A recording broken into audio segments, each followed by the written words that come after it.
ఓం శ్రీ మాత్రే నమః. నమస్తే అండి. ఎలా ఉన్నారండి?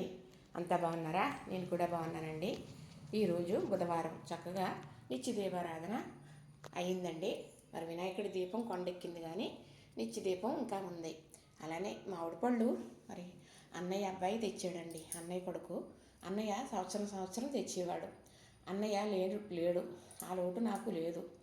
అన్నయ్య కొడుకు తెచ్చాడు. చక్కగా ఎవరు తెచ్చినా దేవుడికి పెద్దలకి సమర్పించుకోవాలి. ఫస్ట్ గుండా మనం మామిడి పళ్ళు మన ఇంట్లోకి వచ్చినాయి కాబట్టి ఇదిగోనండి, దేవుడికి నేను మరి నైవేద్యం చెల్లించేసుకున్నాను.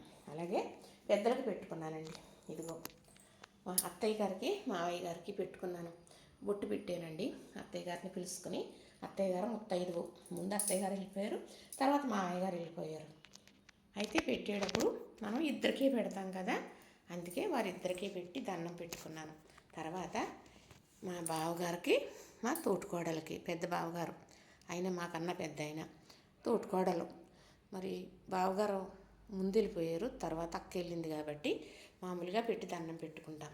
ఇది నా మరిది, మా వారి తర్వాత ఆయనకి ఈ పెద్దలకి మనం ఇలా సమర్పించుకుని దండం పెట్టుకోవాలి. ఫస్ట్ గుండా మనం మామిడి పళ్ళు కాలంలో మామిడి పళ్ళు ఇంట్లోకి తెచ్చుకున్నప్పుడు ఇలా దేవుడి దగ్గర పెట్టి అలా పెద్దలకి పెట్టుకునేవారు. మా అమ్మ, మా తాతయ్య, నానమ్మ పేరు చెప్పి ఇచ్చిరమ్మని ఒక ప్లేట్లో పెట్టి మరి కుంకుమరినిచ్చి పంపేది. బొట్టు పెట్టి వాళ్ళు తీసుకునేవారు.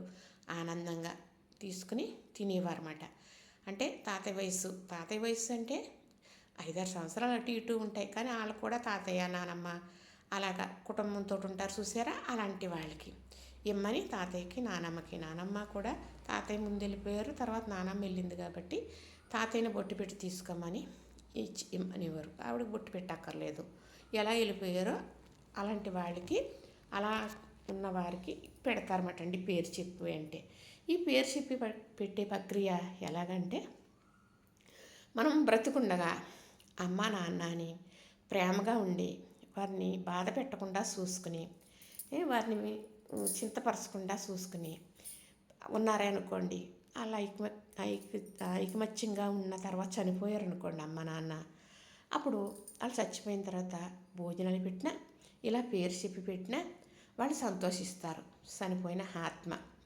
మీరు బతుకుండగా గాలికి ధూళికి వదిలేసి మాట్లాడకుండా ఉండి అక్కర్లేని మాటలని బాధ పెట్టి హింసించి వాళ్ళని చంపేశారనుకోండి, అంతే కదా, బెడ్లో పెట్టిన బాధల వల్ల చనిపోతారు కదా. అలాంటి వాళ్ళని చచ్చిపోయిన తర్వాత మీరు ఏమీ చెయ్యొద్దు. ఒకవేళ ఏమన్నా చేయవలసినవి ఉంటే ఎవరన్నా చేస్తారేమో తప్ప, బిడ్డలుగా మీ చేతులతో చేస్తే సావులేని వాళ్ళ ఆత్మ కూడా చచ్చిపోతుంది. కాబట్టి అలా చేయకండి. చచ్చిపోయిన తర్వాత మీరు ఇప్పటి వరకు తల్లిని తండ్రిని పట్టించుకోలేదు, చూడలేదు, ఎక్కడ కనపడినా మాట్లాడలేదు, ఏదో మాటలు అంటూ ఉన్నారు, చనిపోయారు.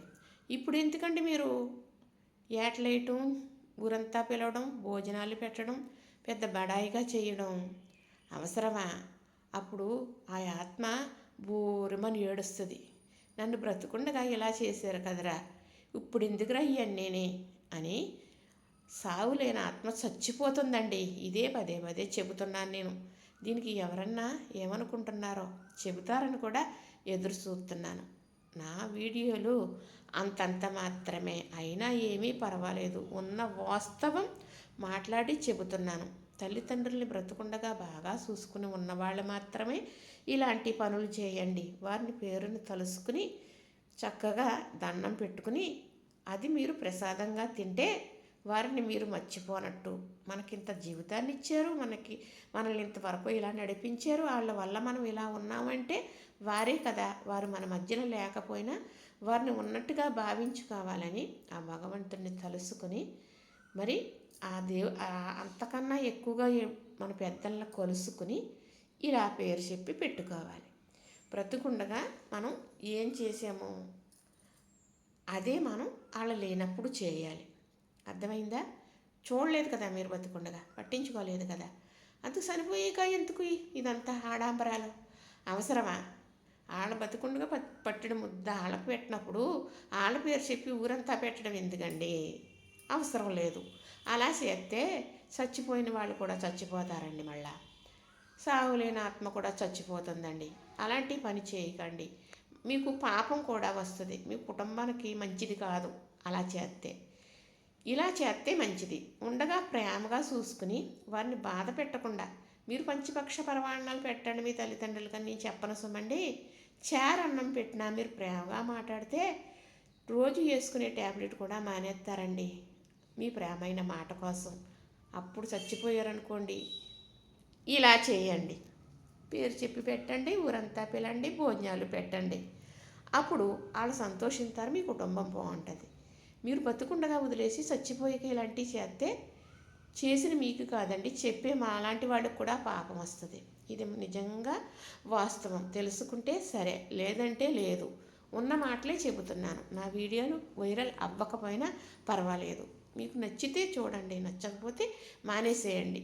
దీనికోసం ఏమన్ను, ఇది మాత్రం వాస్తవం నేను చెప్పేది. ఇలా చేస్తేనే అలా చేయండి, అలా చేస్తేనే ఇలా చేయండి. ఇది మాత్రమే నేను చెబుతాను. చూసారా, నచ్చిందా మరి?